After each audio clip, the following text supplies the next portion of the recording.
அல்லாவின் மாபெரிய அருளால் சிறப்புக்குரிய காலங்களில் வெள்ளிக்கிழமை ஒரு பாக்கியமான நாள்.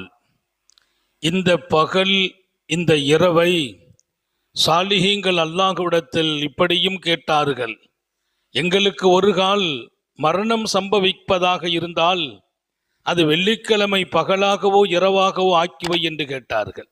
ஏன்? அந்த இரவுக்கும் பகலுக்கும் தனி மாட்சிபம் உண்டு, தனி அருளும் உண்டு, பரக்கத்தும் உண்டு. அப்படிப்பட்ட பரக்கத்தான காலங்களில் ஒவ்வொரு வாரத்திலும் வருகிற வெள்ளிக்கிழமை அல்லாஹ் இந்த நாளை எப்போதும் நாம் கண்ணியமாக எடுக்க தௌஃபீக் செய்வானாக. இங்கே பள்ளிக்கூடங்களிலே கல்லூரிகளிலே படிக்கிற எங்கள் பிள்ளைகள் பல வெள்ளிக்கிழமை ஜும்மா கிடைக்காமலும் போகிறது சூழ்நிலைகளால். அங்கே தொழுகிற வாய்ப்பு, கல்லூரிகளிலே படிக்கிற எங்கள் பிள்ளைகள் பல வெள்ளிக்கிழமை ஜும்மா கிடைக்காமலும் போகிறது சூழ்நிலைகளால். அங்கே தொழுகிற வாய்ப்புகள் அவர்களுக்கு கிடைக்காமலும் போகிறது. அங்கே சில நேரங்களும் கிடைக்காமல் போகிறது.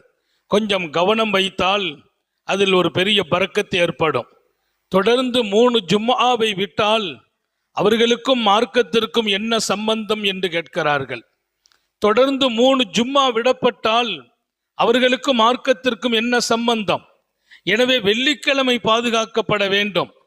நாம் இருக்கிற இடங்களில், போகிற இடங்களில், பிரயாணங்களில் ஜும்மா நிறைவேற்றுவதில் நமது கவனம் இருக்க வேண்டும். ஜும்மாவில் அசட்டையாகுவதோ, கவனம் இல்லாமல் போவதோ, சிறு வயதிலேயே அதனுடைய கவனத்தை அதிகம் கொடுக்க வேண்டும். குறிப்பாக கல்லூரிகளில் படிக்கிற இளைஞர்கள் அதற்கான ஏற்பாடுகளை நாம் எப்படி கொஞ்சம் ஒரு 10 நிமிஷம் டைமாமல் ஜும்மாவை விட்டால், அதை லுஹராக தொழுதால் அது மிகப்பெரிய இழப்பு என்பதையும் இந்த நேரத்தில் நம்முடைய கவனத்தில் எடுக்க வேண்டும்.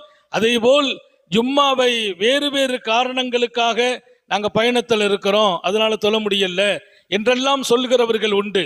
பயணம் நிறைய காரியங்களை அனுமதிக்கிறது, இல்லை என்று சொல்லவில்லை.